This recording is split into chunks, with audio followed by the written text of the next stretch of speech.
Videos కొరకు మా ఛానల్ని సబ్స్క్రైబ్ చేసుకునండి, షేర్ చేయండి, లైక్ చేయండి. ఈ మా పరిచర్య కొరకు మీ ప్రార్థనలో జ్ఞాపకం చేసుకునండి. దేవుడు మిమ్మల్ని దీవించునుగాక. ఆమేన్. ప్రభునందు ప్రియమైన సహోదరి సహోదరులకు ఈ ఉదయకాలం మీ అందరికీ, మీ కుటుంబానికి నా హృదయపూర్వక శుభాకాంక్షలు తెలియజేస్తున్నాను. మీ జ్ఞాపకంలో ఉంటుంది. ఈరోజు ఆదివారం. ఇప్పటికే మీరు ప్రిపేర్ అవుతున్నారని నేను నమ్ముతున్నాను. ఆదివారం క్రైస్తవ జీవితంలో ఒక ప్రాముఖ్యమైన దినంగా మనం ఆచరిస్తున్నాం.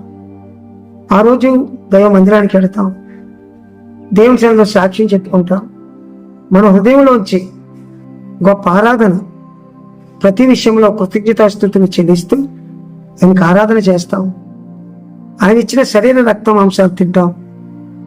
దేవుడు మనకి ఇచ్చిన దాంట్లోంచి కృతజ్ఞత కానుకేస్తాం. సంఘమంతా ఏకాత్మతో పాటలు పాడరు. పరలోకపు మహిమను భూమి మీద చాటి చెప్తూ ఎంతో ఆనందంగా గడపటానికి ఆదివారం, మరొక ఆదివారం దేవుడు మనం ముందుంచినందుకు మన దేవునికి స్తుతులు చెల్లించాలి. అమ్మా, అందరూ మందిరానికి సిద్ధపడుతున్నారు కదూ. అంతేనా? ఏదైనా పనులు ప్రతి ఆదివారం ఎంతో కొంతమంది మనుషులు పెళ్ళిళ్ళని, పేరంటాలని, మెచ్యూర్ ఫంక్షన్లని, బర్త్డేలని, జ్ఞాపకార్థ కూడికలని, ఏవేవో కార్యాలు ఆలోచిస్తూ చాలా సింపుల్గా ఇలా నేను రాను, పని ఉంది అని అతి తేలిగ్గానే చెప్తాం. బాధ్యత లేకుండా మాట్లాడతాం. అసలు మందిరం మానేస్తున్నావు అంటే ఏమాత్రం ఏ కోశానికి కూడా నేను మందిరంలో ఉండలేకపోతున్నాననే చింత నీకూడదు, ఆ భయం కూడా నీకూడదు. ఏమో మందిరానికి మానేసామంటే ఎక్కలేదంటే, లేదు మా పాస్టర్ గారికి ఫోన్ చేసి చెప్పానంట. ఫోన్ చేసి చెప్తే ఏంటి, ఆయన ఏమంటాడు, అవునాక కాలేక సర్లేమంటాడు. అంతేనా? ఇష్టపూర్వంగా వెళ్ళమంటాడా? అరే, ప్రార్థనకి రావటం వల్ల పాస్టర్ గారికి లాభమా, నీకు లాభమా? ఎందుకు ఆలోచించరు?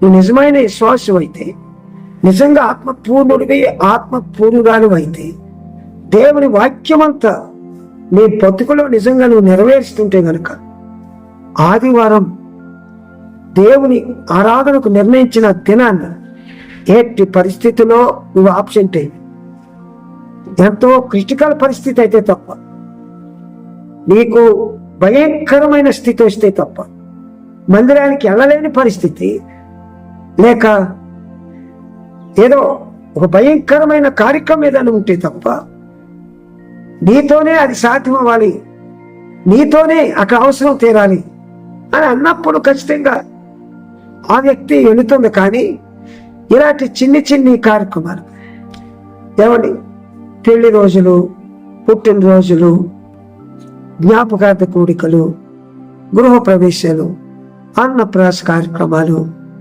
ఇవన్నీ వాణి లైటు, ఎన్ని కార్యక్రమాలు.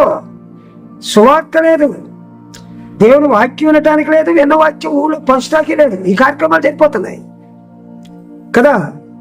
ఆదివారం అండి, ఏమనుకున్నారు? ప్రీ తల్లి, ప్రీ తమ్ముడు, ఇవాళ ఖచ్చితంగా మందిరానికి వెళ్ళాలనుకుంటారా? ఇంతవరకు మానేసావా? వెళ్ళలేకపోతున్నావా? ముఖం చెల్తూ లేదా? కానీ నువ్వు బ్రతికించింది ఎందుకో తెలుసా? మందిరానికి వెళితే క్షమిద్దామని దేవుడు ఇచ్చాడు. మందిరానికి వెళితే నీ రక్షణ బాకీ ఇద్దామని నీ కొరకు వెయిట్ చేస్తున్నాడు. నువ్వు మందిరానికి వెళతావని చూసి బతికిస్తున్నాడు. లేకపోతే ఏనాడు వెళ్ళిపోవాలి ఈ లోకాంచి. అసలు ఈ ప్రపంచాన్ని ఎందుకు బతికిస్తున్నారు అనుకుంటున్నారు మీరు? ఎందుకు ఈ భూమి మీద పట్టగట్టి నువ్వు ఇంకా ఉయ్యాలుగుతున్నావు అనుకుంటున్నావు? నీ జ్ఞానాన్ని బట్టో, నీ బలాన్ని బట్టో, నీ ఐశ్వర్యాన్ని బట్టో, నీ పలుకుబడి బట్టో కాదు. నీలో ఇప్పుడే ఈ లోకాన్ని చెల్లిపోతే నీ ఆత్మ అగ్నిగుండం వెళ్ళొద్దని, ఆ అగ్నిగుండం నువ్వు చస్తే అగ్నిగుండం వెళ్ళిపోతామని భయపడి నీలో ఉండగానే సిద్ధపడాలి, నీలో ఉండగానే మార్పు చెందాలి, నీలో ఉండగానే పరిశుద్ధపరచబడాలి ఆత్మ, నీలో ఉండగానే యేసును గుర్తించాలి, నీలో ఉండగానే యేసు ప్రభువా నీ రక్తంతో నా పాపాలు కడగమని అడగాలి. ఆ ఆత్మ కడగబడాలి అంటే నువ్వు దేహం ఉండాలి, నువ్వు ఉండాలి భూమి మీద. అందుకే భూమి మీద ఈ మనిషిని నియమించాడు. నువ్వెవరిని ఉత్తరించడానికి ఉంచలే దేవుడు. నీలో ఉన్న ఆత్మ ఎలాగ నేను వెళ్ళిపోతే పాతాళం వెళ్ళద్దని తరతరాలు యుగాలు అగ్నిలోని ఏడుపు చూడలేక రక్షించడానికి మార్గాలు సరళం చేసి ఈయనకి భూమి మీద బ్రతికించాడు. ఏ పనులు కల్పించుకున్నావు? ఏ పనులు పరిగెడుతున్నావు? పరిగెట్టిన వాళ్ళు అందరూ నెత్తి మీద వేసుకెళ్ళారు. నువ్వు ఆదివారం ఆరాధన మానేసి కార్యక్రమాలు మానేసి నువ్వు పెట్టుకెళ్ళదు. కానీ ఇప్పటికే జ్ఞానం ఉండదు, ఇప్పటికే ఆలోచన ఉండదు. దైవ భక్తిని ఆదివారం క్రమంగా పరిశుద్ధంగా నువ్వు ఆచరించడం లేదంటే నువ్వు ఏ విషయంలో కూడా నమ్మకం ఉంటుందని అర్థం. నువ్వు నమ్మకాన్ని విశ్వాసం అయితే ఆదివారం ప్రార్థన మానవు. ఇప్పటికే నీ భర్త నీ పిల్లలు కూడా నీతో ఉంటారు. ఎప్పటికే చుట్టుపక్కల గ్రామం అంతా నీతో ప్రార్థన చేయించుకుంటారు, నీతో సువార్త చెప్పించుకుంటారు, అన్ని విషయాల దగ్గర నేర్చుకుంటారు. వచ్చి నేర్చుకుంటామా? అసలు నీతో మాట్లాడటానికి భయపడుతుంటే ఎందుకని మందిరానికి? ఆదివారం మరొక ఆదివారం దేవునికి అవకాశం ఇచ్చాడు. వెళ్ళండి బిడ్డలు సండే స్కూల్ పంపారా? బిడ్డల్ని మీ అబ్బాయిలు ఎక్కడున్నారు? ఎక్కడున్నా కేకే తెలుసుకురా. మందిరానికి రాకపోతే నేను ఊరుకున్నాను చెప్పండి. ప్రేమించండి, వాళ్ళకి జాగ్రత్త మాటలు చెప్పండి. కుటుంబ సమేతంగా మందిరానికి వెళ్ళండి. బైబిల్ తెలిసినంత మాత్రాన, వాక్యాలు తెలిసినంత మాత్రాన, పాటలు పాడినంత మాత్రాన, కానుకలు ఇచ్చినంత మాత్రాన నువ్వు రక్షించబడ్డట్టు కాదు. దేవుని మందిరంలో ప్రతి ఆదివారం ఆరాధిస్తూ దేవుని వాక్యాన్ని నేర్చుకుంటూ దైవ క్రమానికి కట్టుబడి బయట లోపల కూడా దేవుని తేజస్సుతో నింపబడి నీ కుటుంబం ఒక ప్రత్యేకమైన కుటుంబంగా ఆశీర్వదించబడాలని దేవుడు నేను కోరుకుంటున్నాడు. దేవుడు నేను కోరుకున్నాడు. అందుకే ఎప్పటికీ నీ కుటుంబానికి క్షేమంగా వచ్చింది. మారు మనసు పొందటానికి దానికి నేను సమయం ఇచ్చాను అన్నాడు ప్రకటనలో. ఏమండి, ఎవరు నశించిపోకూడదని హెచ్చరిస్తూ దీర్ఘశాంతము కలవాడై ఉన్నాడు మీ ఎడలని పేతురు 2వ పత్రిక 3వ అధ్యాయం 8వ వచనం నుంచి ఆయన రాశాడు. దుష్టులు మరణం పొందటం నాకేమైనా సంతోషమా?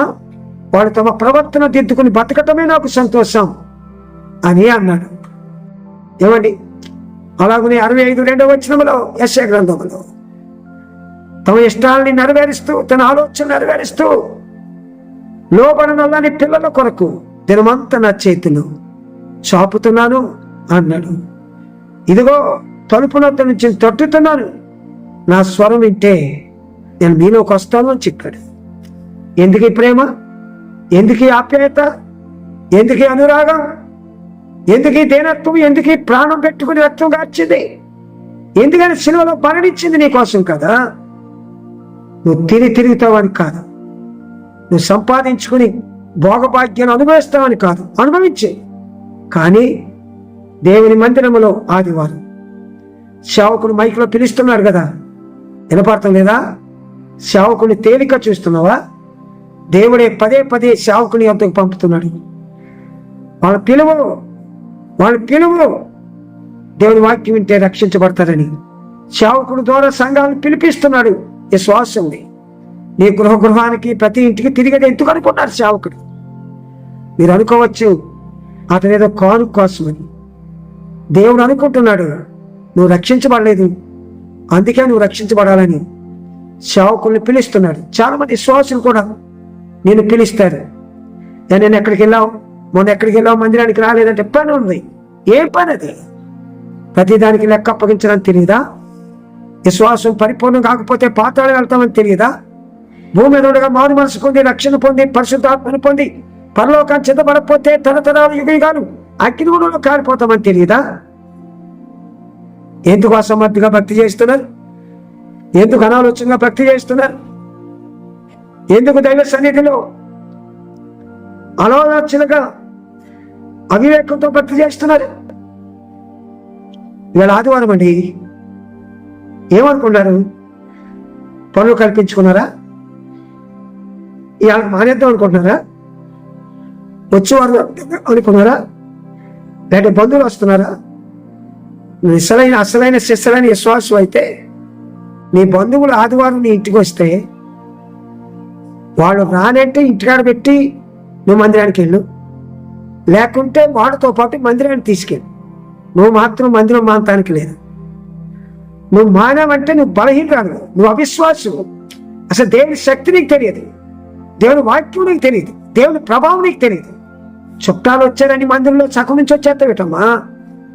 వాళ్ళెవరో చుట్టాలు వస్తున్నామని చెప్పి నువ్వు మందిరం మనిషి దగ్గర కూర్చొని వెతుకు. వాళ్ళు ఎప్పుడు వస్తారు చుట్టాలు? మందిరం అయిపోయిన తర్వాత గంటకు వస్తారు వాళ్ళు, 2ంటికి. అప్పుడు దాకా ఖాళీగా ఏం చేశావు నువ్వు మారవు, ఎదటోళ్ళు మారినవు. నువ్వు భక్తి చెయ్యవు, ఎదటోళ్ళు చేయనవు. ఆదివారం అండి ఈరోజు నేను చెప్పే మాటలు బాధతో చెప్తున్నా. ప్రయాసపడి నీ భర్తని, నీ పిల్లల్ని, నీ భార్యను, నీ పిల్లల్ని మందిరానికి తీసుకెళ్ళండి. ఇది ఎంత బాగుపడతావో తెలుస్తుంది. నీ కుటుంబం ఎంత ఆనందంగా ఉంటుందో తెలుస్తుంది. నీ కుటుంబంలో ఎంత చిరునామా ఉంటుందో తెలుస్తుంది. చిరునామా మంచి బట్టలు కొనుక్కుంటే రాదు, హృదయంలో ఉన్న పవిత్రత ఆనందాన్ని బట్టి వస్తుంది. నీ శరీరానికి మంచి బట్టలు, మంచి ఆహారం తింటే తృప్తి ఉండదు, కళ్ళారికి ఆకలి అవుతుంది. దేవుని వాక్యం నీ హృదయంలో ఉంటే ఎప్పటికీ దాహం అవుతుంది, జీవజల పోటలో పొంగిపోతుంది. యెహోవా ఉత్తముడని రుచి చూచి తెలుసుకోమని బైబిల్ వాక్యం చెప్తుంది. కాబట్టి ఆదివారం అండి మీ పిల్లలు ప్రిపేర్ చేయండి, మీ యజమానుడితో చెప్పండి, మీ చుట్టుపక్కల వారిని పిలవండి.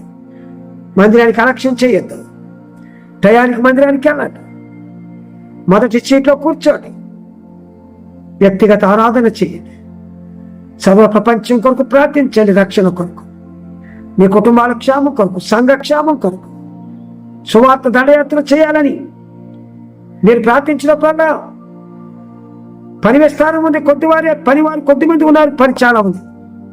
కాబట్టి పని వాళ్ళు పంపమని యజమాను నేర్చుకోమని చెప్పాడు. ఆయన చేస్తున్నారు ఈ ప్రార్థన. ప్రభు మేము చేయలేకపోతున్నాం, సువార్త సేవకులు లేపి ఆ ప్రాంతాలు పంపమని చేస్తున్నామా? మీరు ప్రార్థించినప్పుడు హింసించే వారి కొరకు ప్రార్థించండి, శపించే వారిని దీవించండి, అప్పుడు మీరు దేవుని పిల్లలు అవుతారన్నాడు. ఎప్పుడైనా శత్రువు కొరకు ప్రార్థించామా? ఎప్పుడైనా హింసించే వారి కొరకు బాగుండాలని మనసులో అనుకున్నావా? అలాంటి ప్రార్థన చేయలేకపోతున్నామేమో, ఈరోజు చేయి. తర్వాత మనుషులందరి కొరకు, రాజుల కొరకు అతిగా ప్రార్థించమన్నాడు, అలా కూడా చేయండి. నేను ముగిస్తున్నాను ప్రియమైన వాళ్ళరా.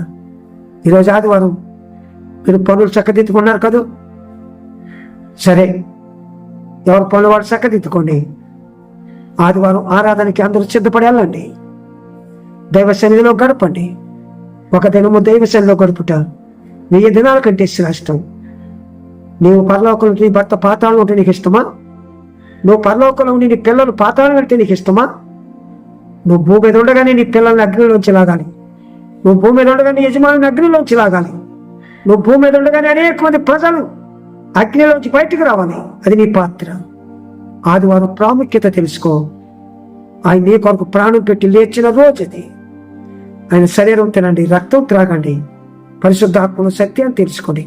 నీ కుటుంబం, సంఘంలో, సమాజంలో ఒక ప్రకాశవంతమైన, ఒక ఆనందకరమైన కుటుంబంగా పరిశుద్ధాత్మలో దేవుని దీవించి అనేక మందికి ఆశీర్వాదకరంగా ఉంచుతాడు. దేవుని వాక్యం హెచ్చరికను మన వెనుకలో దీవించను కాక. గొప్ప దేవుడు నీ స్తోత్రాలు.